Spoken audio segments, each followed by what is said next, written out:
दोस्तों, आज हम उस पीड़ादायक सच्चाई की चर्चा करेंगे जो बाबा साहेब डॉक्टर भीमराव अंबेडकर ने अपने जीवन के अंतिम दिनों में महसूस की थी। संविधान के रचयिता, दलित, वंचित, शोषित समाज के उद्धारकर्ता, जिन्होंने पूरे राष्ट्र के लिए एक नया भविष्य रचा। उन्होंने आरक्षण की व्यवस्था प्रदान की ताकि सदियों से दबाए गए लोग मुख्यधारा में शामिल हो सकें। लेकिन क्या हुआ? आरक्षण के माध्यम से शुरुआती 10-8-9 वर्षों में दलित समाज के सिर्फ 1.5% लोग सरकारी नौकरियों में पहुंच पाए। हाँ, महज 1.5%। वे लोग जो पहली बार कक्षाओं से निकलकर कार्यालयों में, अदालतों में, अधिकारियों की कुर्सियों पर विराजमान हुए। लेकिन बाबा साहेब का स्वप्न केवल कुछ व्यक्तियों को ऊपर उठाने का नहीं था, बल्कि पूरे समुदाय को उत्थान देने का था। उन्होंने आरक्षण को एक अस्थायी समाधान के रूप में नहीं, अपितु सामाजिक न्याय की मजबूत आधारशिला के रूप में देखा था। सदियों की दास्ता, छुआछूत, अशिक्षा और आर्थिक शोषण से जूझ रहे समाज को मुख्यधारा में लाने के लिए उन्होंने ये प्रावधान रखा। लेकिन शीघ्र ही उन्हें अनुभव हुआ कि यह केवल नौकरियां प्रदान करने से पूरा नहीं होगा। समाज के भीतर की मानसिकता, सोच और आचरण को भी परिवर्तित करना आवश्यक है। फिर आता है वो क्षण, वो आगरा का भाषण जो बाबा साहेब ने अपने निधन से महज कुछ दिन पहले 1956 में दिया। मंच पर खड़े होकर उन्होंने जो कहा वो इतना हृदय विदारक था कि बोलते बोलते उनकी आंखों से अश्रुधारा बह निकली। उनकी दृष्टि उन लोगों पर थी जिन्होंने आरक्षण के जरिए नौकरी प्राप्त कर ली थी। वे अधिकारी बन चुके थे, कर्मचारी बन चुके थे, क्लबों में घुल मिल चुके थे। बाबा साहेब रोते हुए बोले, देखो इन लोगों को, ये दलित समाज के ही हैं, लेकिन अब ये मुख्य धारा में आकर दूसरे समाज के लोगों की तरह बन गए हैं। जो दूरी ऊंची जाति के लोग हमसे बनाकर रखते थे, वही दूरी अब ये अपने ही भाई बहनों से बना रहे हैं। उनका दर्द गहरा था। वे कह रहे थे कि जो लोग सरकारी नौकरियों में चले गए, वे अब क्लब का अंग बन गए हैं, अधिकारी बन गए हैं, बाबुओं की दुनिया में रम गए हैं, लेकिन पीछे छूट गए अपने समाज के लोगों को। उन्हें भूल गए, उनके साथ भोजन नहीं करते, उनके साथ नहीं बैठते, उनके कष्ट पीड़ा को महसूस नहीं करते। ठीक वैसे ही जैसे दूसरे समाज के लोग सदियों से दलितों से दूरी बनाकर रखते आए थे। बाबा साहेब का कहना था कि आरक्षण का उद्देश्य तो समाज को जोड़ना था, लेकिन ये कुछ लोग खुद को अलग कर बैठे हैं। वे अब नई दीवारें खड़ी कर रहे हैं। ये भाषण केवल भावुकता नहीं था, बल्कि एक गहन चेतावनी थी। बाबा साहेब जानते थे कि आरक्षण से उत्पन्न होने वाली नई पीढ़ी अगर अपने मूल से विच्छिन्न हो गई तो ये सामाजिक न्याय की पूरी लड़ाई को कमजोर कर देगी। उन्होंने बार बार कहा कि शिक्षा, संगठन और संघर्ष के बिना कोई भी समाज प्रगति नहीं कर सकता। लेकिन अगर ऊपर पहुंचे लोग नीचे वालों को भूल जाते हैं तो ये संघर्ष व्यर्थ हो जाएगा। और फिर दूसरा कारण जो और भी अधिक चिंताजनक था, बाबा साहेब ने चेतावनी दी, अगर यही अंतर बढ़ता रहा, अगर यही दूरी बढ़ती रही, तो हमारे ही समाज के लोग दूसरे वर्ग के हो जाएंगे। वे उन्हीं के साथ उठेंगे, बैठेंगे, उन्हीं के साथ भोजन करेंगे, उन्हीं के साथ हंस खुश होंगे, लेकिन दलित समाज से उनकी दूरी हर दिन बढ़ती जाएगी। वे जानते थे कि अगर ये क्रम चला तो एक नया तबका जन्म लेगा, एक ऐसा तबका जो दलित होने का नाम तो लेगा, लेकिन वास्तविकता में अपने ही लोगों से कट चुका होगा। वे खुद को श्रेष्ठ समझेंगे, लेकिन नीचे छूटे हुए करोड़ों लोगों की पीड़ा को कभी नहीं समझ पाएंगे। बाबा साहेब का रोना सिर्फ अश्रुओं का नहीं था, वो एक चेतावनी थी, वो एक पुकार थी पूरे दलित समाज के लिए। उन्होंने संविधान बनाया, आरक्षण दिया ताकि हर कोई समानता प्राप्त कर सके।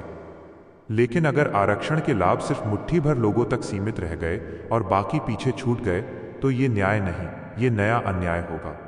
वे चाहते थे कि जो लोग ऊपर पहुंचे वे अपने पीछे वालों को भी सहारा दें। वे चाहते थे कि नौकरी पाने वाला अधिकारी अपने गांव के विद्यालय में जाकर बच्चों को प्रेरित करे, अपने मोहल्ले के युवाओं को शिक्षा दे, अपने समाज के कष्ट को कभी न भूले। आज भी हम देख रहे हैं कि कई स्थानों पर आरक्षण का लाभ लेने वाले लोग अपने समाज से दूरी बना लेते हैं। वे अपनी सफलता को व्यक्तिगत उपलब्धि मानकर सामूहिक जिम्मेदारी भूल जाते हैं। लेकिन बाबा साहेब का स्वप्न सामूहिक उत्थान का था। उन्होंने कहा था कि एक व्यक्ति की प्रगति तब तक अपूर्ण है जब तक पूरा समाज प्रगति नहीं करता। दोस्तों, इतिहास साक्षी है कि जब भी किसी महान विचारक के विचार सीमाओं को लांघकर फैलते हैं तो वो संसार को परिवर्तित करने की अद्भुत शक्ति रखते हैं। बाबा साहेब अंबेडकर जी के विचार भी कुछ ऐसे ही हैं जो आज भी उतने ही प्रासंगिक और उपयोगी हैं जितने पहले थे। अब बात करते हैं बाबा साहेब अम्बेडकर जी के भारतवासियों पर दिए गए अनमोल योगदान की। बाबा साहेब अम्बेडकर जी सिर्फ एक नाम नहीं, बल्कि एक पूरी विचारधारा है। उन्होंने भारत को सिर्फ संविधान ही नहीं दिया, बल्कि एक ऐसा पथ दिखाया जिसमें हर व्यक्ति को समान अधिकार और सम्मान प्राप्त हो सके। उनका जन्म 14 अप्रैल 1891 को मध्य प्रदेश के महू में एक दलित परिवार में हुआ था। बचपन से ही उन्हें जातिगत भेदभाव का सामना करना पड़ा। विद्यालय में उन्हें अलग बैठना पड़ता था, पानी पीने के लिए भी संघर्ष करना पड़ता था। लेकिन उन्होंने कभी हार नहीं मानी। उन्होंने कोलंबिया विश्वविद्यालय और लंदन स्कूल ऑफ इकोनॉमिक्स से उच्च शिक्षा प्राप्त की। अर्थशास्त्र, कानून, राजनीति शास्त्र में डॉक्टरेट की उपाधि हासिल की। उनके ज्ञान की गहराई ने उन्हें न सिर्फ भारत बल्कि विश्व स्तर पर एक विद्वान के रूप में स्थापित किया। उन्होंने समाज में व्याप्त जाति भेदभाव और असमानता के खिलाफ जोरदार संघर्ष किया, जो आज भी प्रेरणा देता रहता है। उन्होंने शिक्षा को सबसे बड़ा हथियार बताया और खुद अपने जीवन से ये साबित किया कि कठिन परिस्थितियों में भी अगर इंसान ठान ले तो वो इतिहास बदल सकता है। उन्होंने बहिष्कृत हितकारिणी सभा जैसी संस्थाएं बनाई, अछूतों के लिए मंदिर प्रवेश आंदोलन चलाया और पूना पैक्ट के माध्यम से दलितों के राजनीतिक अधिकारों की लड़ाई लड़ी। बाबा साहेब ने भारतीय संविधान का निर्माण करते समय ये सुनिश्चित किया कि हर नागरिक को समान अधिकार मिले, चाहे वो किसी भी जाति, धर्म या वर्ग से क्यों न हो। उन्होंने महिलाओं के अधिकारों के लिए भी महत्वपूर्ण कदम उठाए। हिंदू कोड बिल के माध्यम से उन्होंने महिलाओं को संपत्ति, विवाह और विरासत में समान अधिकार दिलाने की कोशिश की। समाज में उनके सम्मान को बढ़ाने का निरंतर प्रयास किया। दोस्तों, आज अगर हम अपने अधिकारों के साथ जी पा रहे हैं तो उसके पीछे बाबा साहेब अम्बेडकर जी का बहुत बड़ा और अमूल्य योगदान है। उनका जीवन हमें ये सिखाता है कि संघर्ष चाहे कितना भी बड़ा क्यों ना हो, अगर इरादे मजबूत और दृढ़ हों तो सफलता जरूर मिलती है। आज के समय में जब दुनिया कई तरह की समस्याओं से जूझ रही है, ऐसे में बाबा साहेब के विचार और भी ज्यादा महत्वपूर्ण और प्रासंगिक हो जाते हैं। समानता, न्याय और भाईचारे का जो संदेश उन्होंने दिया, वही आज दुनिया को एक बेहतर और उज्जवल दिशा दे सकता है। डॉक्टर अंबेडकर जी केवल एक विद्वान नहीं थे, बल्कि वे एक सच्चे क्रांतिकारी विचारक भी थे। उन्होंने समाज की उन बुराइयों को चुनौती दी है जिन्हें लोग वर्षों से परंपरा के नाम पर स्वीकार करते आ रहे थे। उन्होंने बौद्ध धर्म अपनाकर दिखाया कि धर्म भी मनुष्य की सेवा के लिए होना चाहिए, न कि भेदभाव फैलाने के लिए।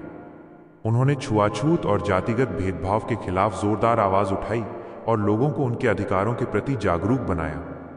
उनका मानना था कि किसी भी समाज की असली प्रगति तभी संभव है जब उसमें सभी लोगों को समान अवसर और सम्मान मिले। उन्होंने संविधान में ऐसे प्रावधान जोड़े जो सभी नागरिकों को समानता, स्वतंत्रता और न्याय का अधिकार देते हैं। उनके प्रयासों के कारण आज भारत एक लोकतांत्रिक देश के रूप में विश्व में अपनी मजबूत पहचान बनाए हुए है। डॉक्टर अंबेडकर जी ने अपने विचारों के माध्यम से लोगों के सोचने का तरीका पूरी तरह बदल दिया। उन्होंने ये बताया कि इंसान की पहचान उसकी जाति या जन्म से नहीं, बल्कि उसके कर्म और विचारों से होती है।